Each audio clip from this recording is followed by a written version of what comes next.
This is giving chaotic.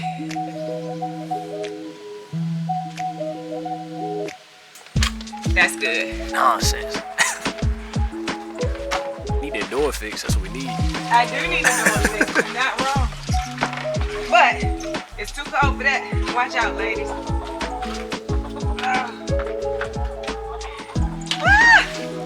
It's freezing. Whoa.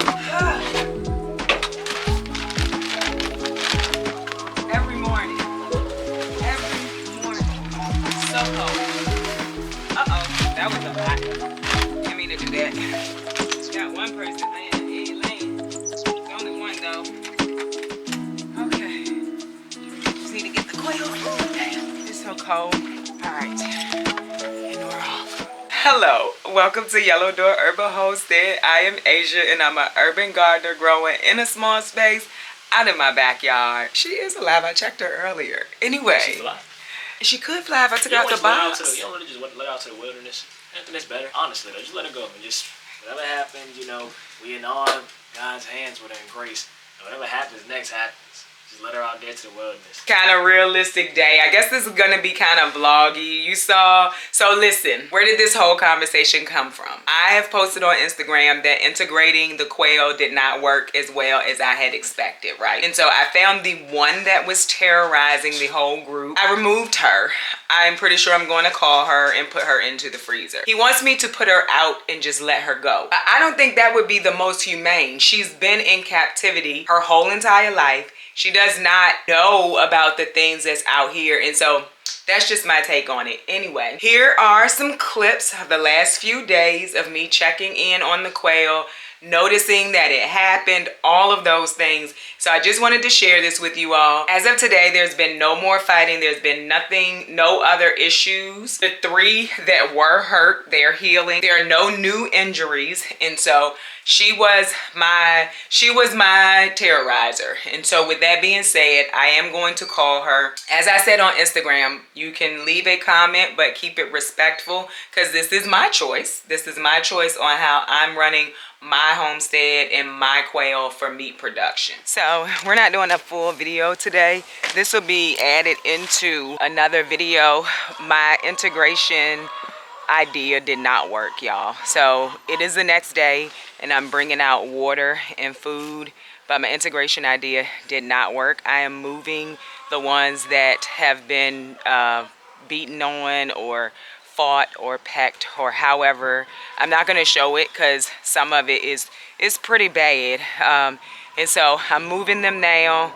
I'm going to try to kind of wipe them off, see what I can do. Nobody looks like they're going to die, but they do look beaten up. So I'm going to tell you now, I'm never going to try this again. I'm just coming back to be transparent with y'all. This is not, I don't like it at all. So everyone who looks beaten up, I am moving them. I really wish I knew which 3. Okay, so I see one right now that is pecking. I don't know if it's a male or a female. And so now my decision is, I don't know which 3 they were, but I just saw one peck, like in chase, and someone said there was one that was terrifying the other ones. So I'm also thinking, do I just call that one? So that's a thought too. Yeah, I see one, and it doesn't look like, yeah, and it looks like it's maybe one of the older ones because it's pretty big. Yeah. All right. Okay. I just came back to tell y'all that I'm going to deal with it. I just set the camera up, let y'all see what I'm doing, but I'm not going to talk that much because I need to figure this out. And also, I only have one battery that has a little bit of time on it, so this may turn off, but we'll talk about it.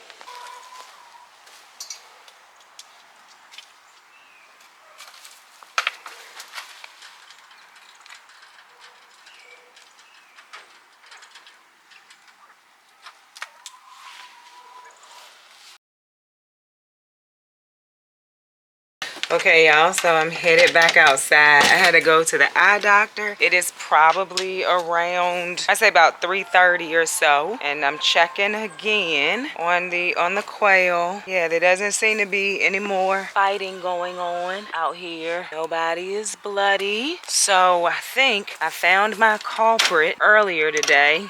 I'm gonna sit y'all down. There's 4 down here at the bottom. And yesterday I said I had 11, have 10. I forgot that 1 passed away when I put them out here in the first place. All of them that I left together, they seem fine. And the 3 that were kind of beaten up are still in here. They're all still alive. So I'm happy to see that. I'm just gonna leave them. Now we just are gonna let them kind of, you know, live out here.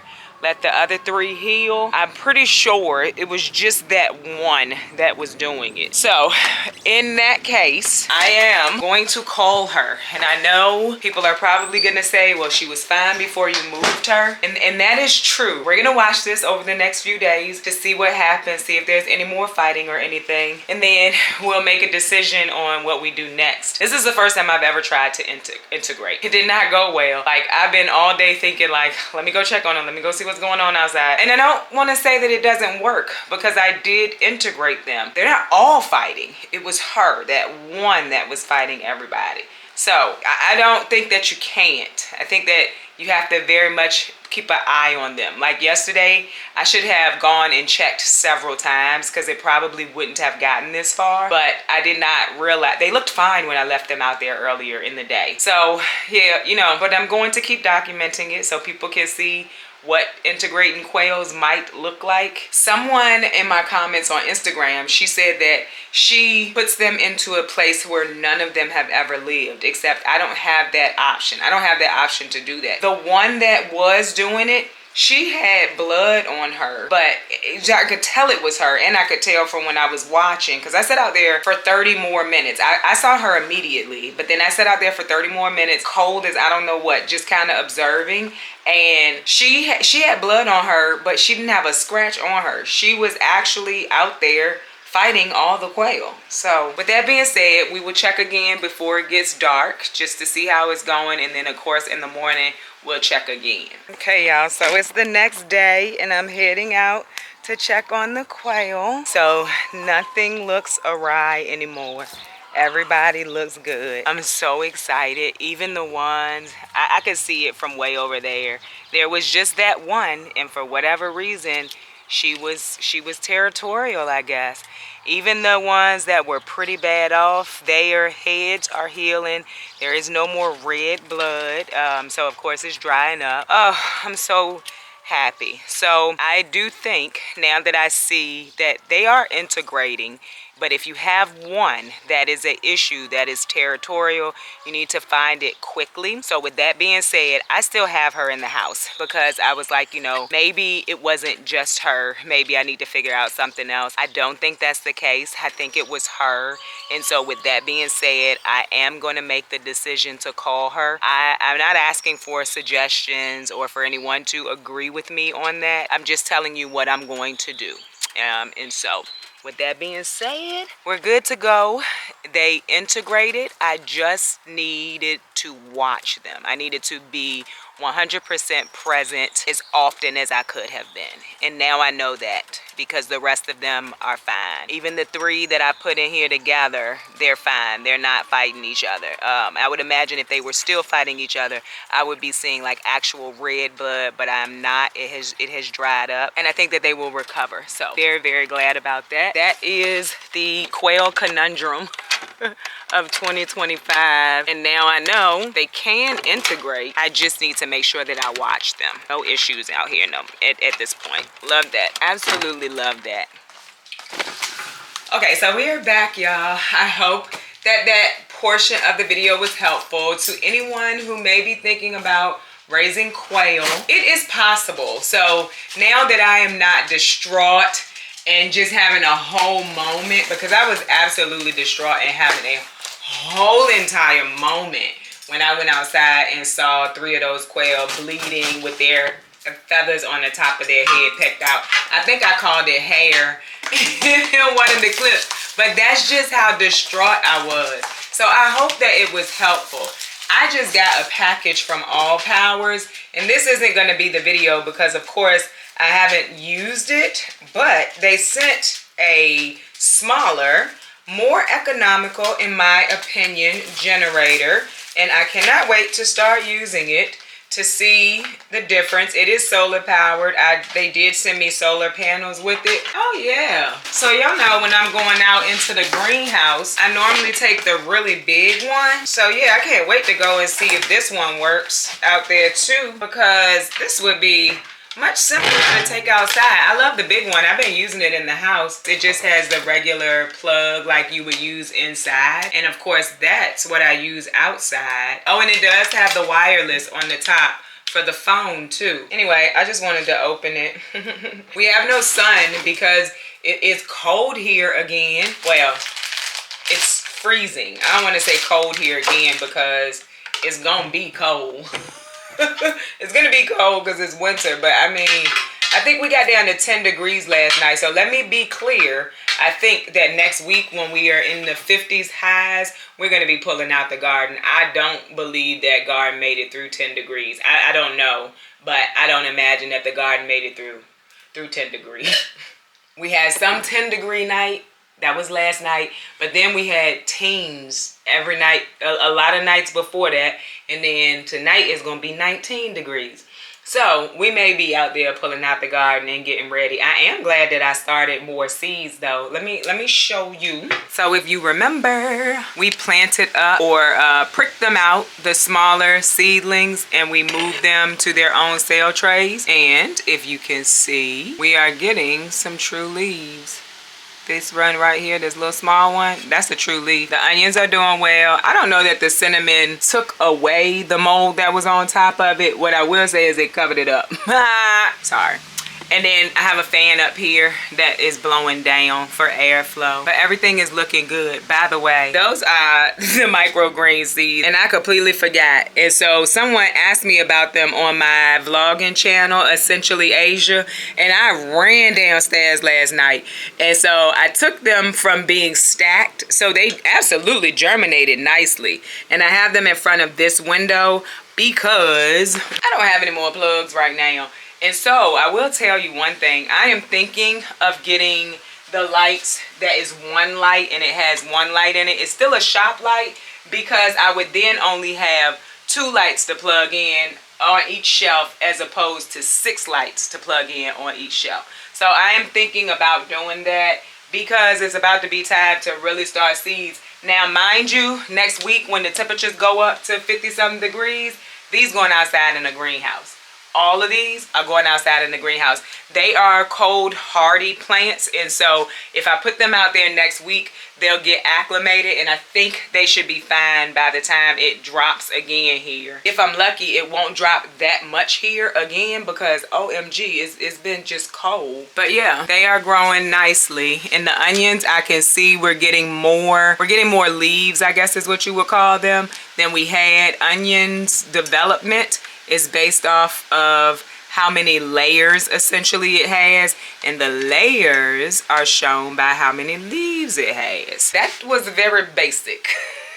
You probably want to Google it for the full like scientific part of it, but that was very basic what I just said. Just an easy way to say it. And then the peppers are still down here. They're all still alive. And I'm not really seeing a lot in the way of like the bugs. They've died. I don't really know how they died, but they died, and so I'm cool with that. True story, I didn't do anything to those. It's just not me. It's just not me to do it. And like I said, we are going to start trying things, but I didn't do anything to them. It just seems like the bugs died. I will tell you, it is pretty cold down here. I've said it before that I closed the heat vent down here. And so it's pretty cold down here right now. When the summer gets here, I'll open it back up so it can still be cold with the air. But for right now, it's cold down here. You can see the quail are in the brooder now. These are the 3 small ones that just hatched. They look like they are chilling, all except for that one. Now, we have a fighter in this group already. That's tough. Yeah, we have a fighter in this group already. I looked in the incubator and one of the quail's beaks was bleeding. So I'm going to have to keep an eye on that because we're not introducing any more fighters into this covey. No more fighters are going into this covey. So let me tell you what else I did to try to make my life a little bit easier. I went and purchased more bags of quail feed. So this is for the babies anyway. Thought I was going to get more than I had, but we got 3. That's what it is. And then I did buy another bag of feed and then another feeder. Because to avoid having to walk all the way over to the chicken area, I can fill up the quail feeders in here and take them back outside. And then the chicken area, I could just scoop it out and go and put it in their bowl. I'm really trying my hardest to make this easy on me. And I did bring a pair of boots in the house as well. So if you are new here, this is my laundry room. We need to decant some tinctures and some calendula oil. And y'all, would you believe I'm still not done with that tallow? Ugh. And so, by the way, this Bruder is from Nutri. It comes with lights and everything. Here's the thing. You have to do the electrical part of the lights yourself. And we all know my anxiety was not going to let me do that and believe that I wasn't going to burn this house down. So with that being the case, that's why we still have the heater Bruder plate in there, and it fits just fine. So if you don't want to do that, this Bruder still works with the heat plate in it. But anywho, since like I said, this is very vloggy today, we're just kind of roaming and talking. Roaming and talking. So we have 3 tinctures we're going to decant. This is a sage. This is a lemon balm. Actually 2 tinctures, 1 oil. This is a calendula oil. And then I'm going to show you the bottom of this tallow because I never showed you that. We're going to put it back into the crock pot, and then we're going to hope that I finish this today or tomorrow. So when I say decant, I'm just going to strain the herbs out of the alcohol. So this has alcohol in it. This has olive oil in it. And by the way, y'all mentioned to me that I need to check the olive oil that I'm buying. And that olive oil, I think you said, should come in a glass jar. And I did check that, and I did buy some. So when I make my next calendula oil or any oil, I will use that olive oil as opposed to the olive oil that I got from my local grocery store. They came in a clear plastic bottle, and that makes perfect sense. It makes perfect sense. We are just going to start pouring things off. So this is a sage tincture, and this is one of my favorite books for this as I learned this. It's the Encyclopedia of Herbal Medicine. And so I just put little tabs on it because it is in here by its scientific name, and I am not that far along yet. So I looked up the scientific names, found them in the book, and then I just made little tabs for each one of them so I can find them quicker. Now, over to this tallow. That's what it's looking like. What I'm gonna do is just take a knife, and one of my subscribers told me this. It's also been sitting on the counter for a little while. And then I should be able to then, get the whole puck up, pour the water off of it. Like I said, it's much softer than the puck that I get from a farm. So if you see on the bottom of that, the brown, I'm gonna take that off. That's the impurities. So I'm just basically gonna scrape the bottom, get the brown off, and then I'm gonna put this back in the crock pot. There wasn't much brown left here, so that's a plus. And those are the impurities coming out.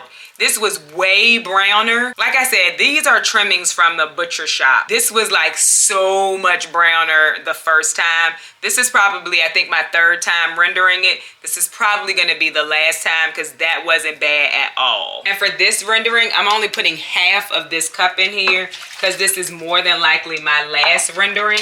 I normally start out my renders with 2 cups of water and some salt. I just put salt in it. That's how I do it. I know there's plenty ways to do it. That's just how I do it. So now what I'm going to do is, this is tallow salve I already made. This was a little extra tallow from the tallow I was using to cook. So I'm gonna put it in some water, let it melt just a little bit. Not a lot, just a little bit. And not really melt. I just want it to soften a little bit. So we're gonna put it in here, and I just set it right into the water. And then I'm gonna let the water warm up a little bit, let it soften a little bit. Then we're gonna make some whipped tallow salve, essentially. And all I'm gonna do is use the hand blender to blend it, and that's gonna make it fluffier and make it lighter and like a little thinner. It's gonna be thinner than a tallow salve, and that way when I'm putting it on as basically a moisturizer, I don't use so much of it. I'm going through them little tins we made like every 2 weeks, and I don't want to do that. Okay, so listen, I stepped away a little longer than I should have. They are a little bit more melted than I wanted them to be. All I'm gonna do is pour this into the bowl. Some of it is still solidified, so let's see what we can do. We may have to just take some tallow out of the fridge because I don't think this is gonna work. Hold on, let's see if we can get this out. Lost a little bit of it. This is giving chaotic. Y'all know I can make a chaotic video sometimes. The whole video ain't chaotic. This part is though.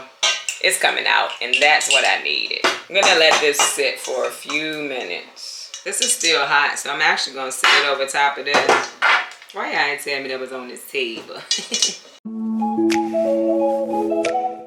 Tallow. She said, hey y'all. Hi. We have made whipped tallow. I'm gonna put it in a wide mouth jar, that way I can get my hand all the way down in there and use all of it up. And so let me show you the texture. See? That is much lighter and thinner than the salve. Now I'll still use the salve on my feet and on my hands, but for the rest of my body, I want something a little bit lighter. Look how light that is compared to the salve. I love it. So, just gonna put it in the jar. Now, this does not last as long as the salve as I understand it. But for me, I'm gonna use it pretty quickly anyway, because it's literally what I lotion my body with now. And I don't know who sent me this bowl, but I absolutely have getting so much use out of it, especially as it relates to working with my tallow. And in case you're new to homesteading and gardening, tallow is beef fat that I rendered down. So it starts out as what they call suet, and you render it down, which is just melting it, cooking it, so you can cook out the impurities.